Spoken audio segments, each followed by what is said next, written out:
ஆதன் news நேயர்களுக்கு வணக்கம். நான் திவ்யலட்சுமி கபீர்தாஸ். முதலில் தலைப்புச் செய்திகளை காணலாம். தமிழகத்திற்கும் தமிழுக்கும் வேட்டு வைக்கும் தேசிய கல்விக் கொள்கையை ஏற்க 10,000 கோடி கொடுத்தாலும் கையெழுத்து போட மாட்டோம். முதலமைச்சர் ஸ்டாலின் திட்டவட்டம். நாம் தமிழர் கட்சியில் இருந்து காளியம்மாள் விலகிச் செல்வதாக இருந்தால் செல்லட்டும். கட்சிக்கு யார் வேண்டுமானாலும் வரலாம் போகலாம் என கட்சியின் ஒருங்கிணைப்பாளர் சீமான் பேட்டி. மாமல்லபுரம் அருகே பூஞ்சேரியில் வரும் 26ஆம் தேதி நடைபெறும் தமிழக வெற்றி கழகத்தின் 1ஆம் ஆண்டு விழா. அனுமதி சீட்டு பெற்ற 2000 பேருக்கு மட்டுமே அனுமதி. சம்பந்தமான துறை அதிகாரிகள், பேராசிரியர்கள், மாஞ்சோலை மக்களை வெளியேற்றும் அதேபோல நடுநிலையாளராக கூடிய இந்த புதிய தமிழகம் சமூக ஆய்வர்கள் உட்பட இதுபோன்ற ஒரு பரந்துபட்ட கோவை ஈஷா மையத்தில் வரும் 26ஆம் தேதி நடைபெறும் மகா சிவராத்திரி பெருவிழா. மத்திய அமைச்சர் அமித்ஷா, கர்நாடக துணை முதல்வர் டி கே சிவகுமார் பங்கேற்பு. சென்னையை அடுத்த காட்டாங்குளத்தூரில் நடைபெறும் 6வது அனைத்துலக சைவ சித்தாந்த மாநாடு. ஜப்பான் உள்ளிட்ட வெளிநாட்டவர்களும் பங்கேற்க இருப்பதாக தர்மபுரம் ஆதீனம் பேட்டி. 8 அணிகள் பங்கேற்றுள்ள 9வது ஐசிசி சாம்பியன்ஸ் டிராபி தொடர். துபாயில் இன்று இந்தியா பாகிஸ்தான் அணிகள் மோதல். தொடர்ந்து விரிவான செய்திகளை காணலாம்.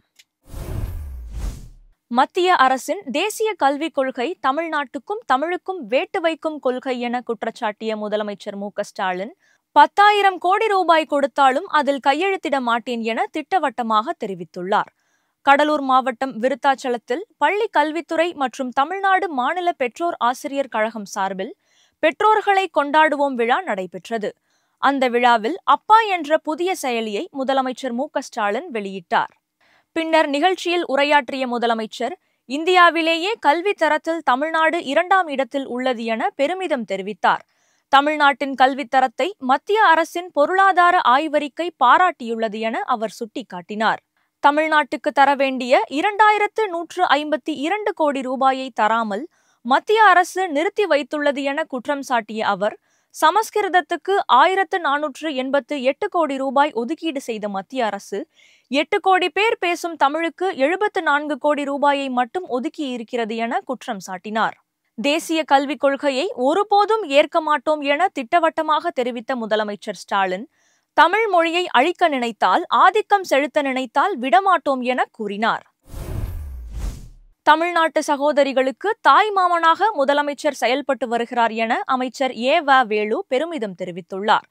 திருப்பத்தூர் மாவட்டம் ஜோலார்பேட்டை அடுத்த வள்ளுவர் நகர் பகுதியில் தமிழ்நாடு விளையாட்டு மேம்பாட்டு ஆணையம், இளைஞர் நலன் மற்றும் விளையாட்டு மேம்பாட்டுத்துறை சார்பில் 15 கோடி ரூபாய் மதிப்பீட்டில் மாவட்ட விளையாட்டு வளாகம் கட்டுமான பணிக்கான துவக்க விழா நடைபெற்றது.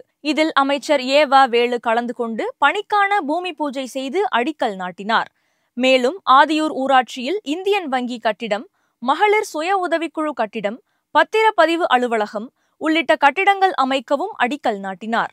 நிகழ்ச்சியில் பேசிய அமைச்சர், ஓட்டு போடாமலே அனைத்து சலுகைகளும் வீடு தேடி வருகிறது என திமுகவுக்கு ஓட்டு போடாத மக்களும் வருத்தப்படுகிறார்கள் என கூறினார்.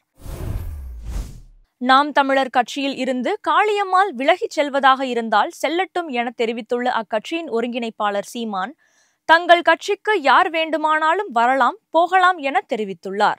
மதுரை விமான நிலையத்தில் செய்தியாளர்களிடம் பேசிய சீமான், வேறு கட்சிக்கு செல்லலாமா வேண்டாமா என முடிவெடுக்கும் உரிமை காளியம்மாளுக்கு உண்டு என தெரிவித்தார். கட்சிக்கு தற்போது இலையுதிர் காலம் என்பதால் கிளைகள் உதிரத்தான் செய்யும் என கூறிய அவர், இந்த கட்சியிலிருந்து யார் வேண்டுமானாலும் விலகலாம், விருப்பப்பட்டவர்கள் கட்சிக்கு வரலாம் என தெரிவித்தார். கல்வி என்பது மாநில உரிமை, அதை எடுத்து வைத்துக்கொண்டு அதிகாரம் செய்வதற்கு மத்திய அரசு யார் என அவர் கேள்வி எழுப்பினார். மும்மொழி கொள்கையால் தமிழ் படிப்பதற்கு வாய்ப்பில்லை என்ற சூழல் வரும்போது எங்கள் தாய்மொழி என்னவாகும் என அவர் வினவினார். அந்தந்த மாநில மொழிக்கு முன்னுரிமை கொடுத்தால்தான் மாநிலம் வளர்ச்சி பெறும் என தெரிவித்த சீமான், இல்லம் தேடி கல்வி திட்டம் புதிய கல்விக் கொள்கை திட்டத்தில்தான் வருகிறது என்றார்.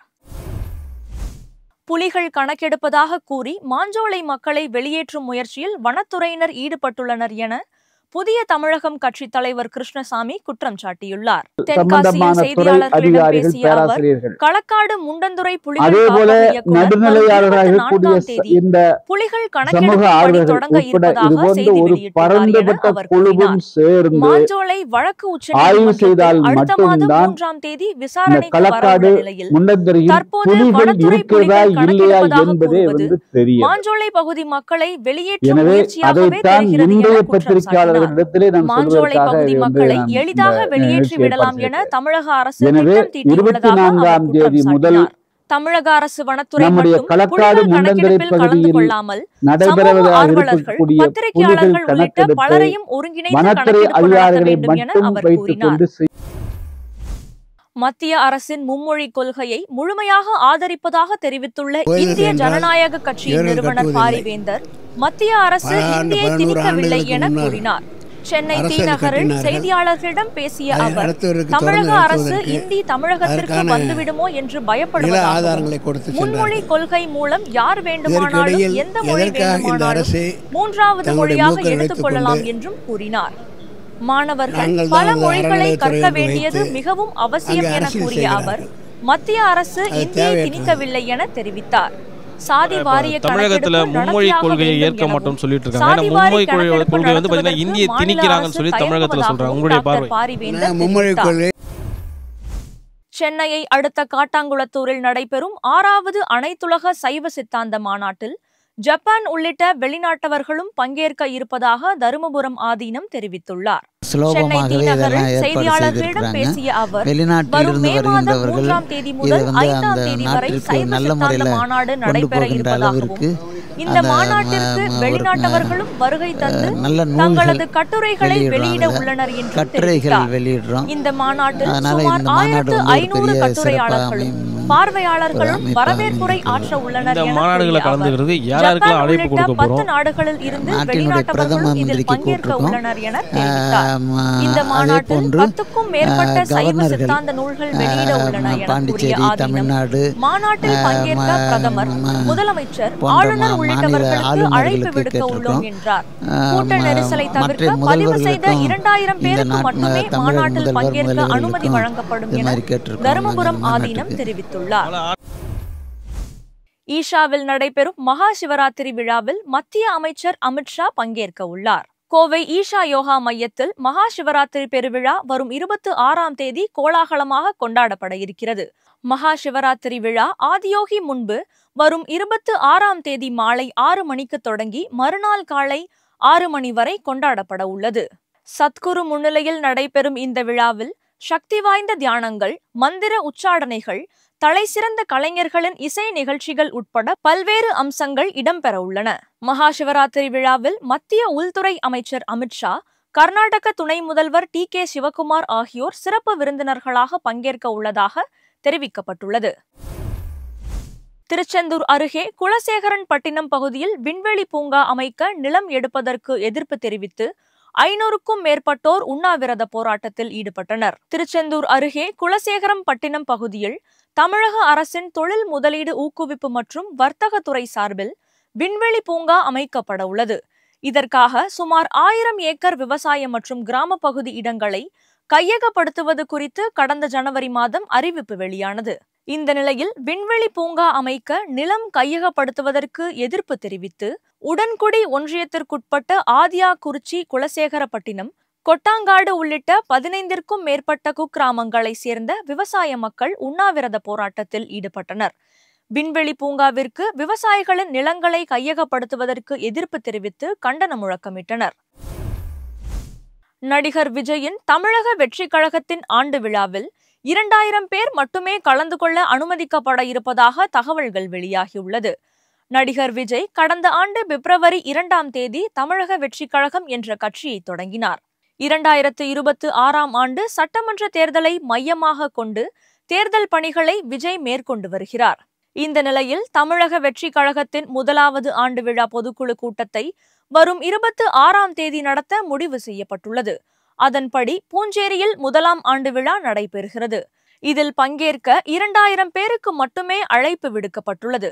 விஜயை பார்க்க கூட்டம் அதிக அளவில் கூடும் என்பதால் 2000 நபர்களுக்கு மட்டுமே பாஸ் வழங்க திட்டமிடப்பட்டுள்ளது.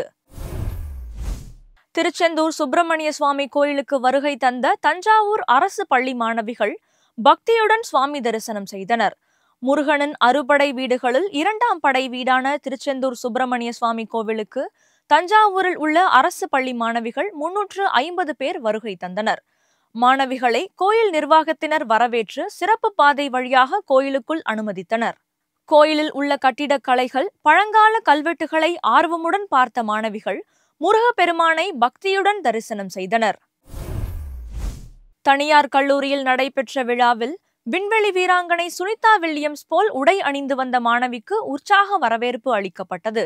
தாம்பரம் அடுத்த செம்பாக்கத்தில் உள்ள தனியார் கல்லூரியில் பெண்கள் திறன் வளர் மேம்பாட்டுக் கழகத்தின் சார்பில் சுனிதா வில்லியம்ஸ் விண்வெளியில் பயணம் செய்த சாதனையை சிறப்பிக்கும் வகையிலும் விண்வெளியில் இருந்து அவர் பூமிக்கு திரும்புவதை எதிர்பார்க்கும் விதத்திலும் சிறப்பு நிகழ்ச்சி நடைபெற்றது.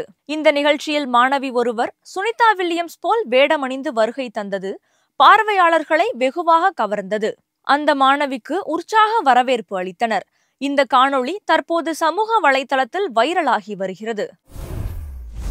திண்டுக்கல் மாவட்டம் வேடசந்தூர் தொகுதியில் சட்டமன்ற மதிப்பீட்டு குழுவினர் 2வது நாளாக ஆய்வு மேற்கொண்டனர். தமிழ்நாடு சட்டமன்ற பேரவை மதிப்பீட்டு குழு தலைவரும் வேடசந்தூர் எம்எல்ஏவுமான காந்திராஜன் தலைமையிலான மதிப்பீட்டு குழுவினர் திண்டுக்கல் மாவட்டத்தில் 2வது நாளாக ஆய்வு செய்தனர்.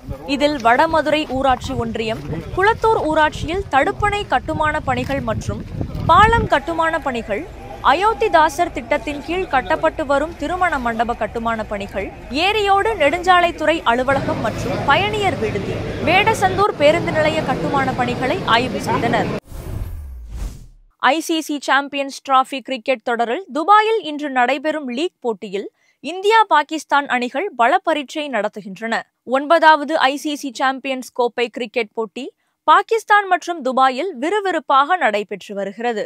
இதில் பங்கேற்றுள்ள 8 அணிகள் 2 பிரிவாக பிரிக்கப்பட்டுள்ளன. குரூப் ஏ பிரிவில் இடம்பெற்றுள்ள இந்திய அணி தனது முதலாவது ஆட்டத்தில் பங்களாதேஷை வீழ்த்தி வெற்றியோடு தொடங்கியது. அதே பிரிவில் இடம்பெற்றுள்ள பாகிஸ்தான் தனது முதல் ஆட்டத்தில் நியூசிலாந்திடம் தோல்வியடைந்தது. துபாயில் இன்று நடைபெறும் லீக் போட்டியில் இந்தியாவை பாகிஸ்தான் அணி எதிர்கொள்கிறது. இதில் வெற்றி பெற்றால் மட்டுமே பாகிஸ்தான் அணியால் அரையிறுதிக்கு செல்ல முடியும்.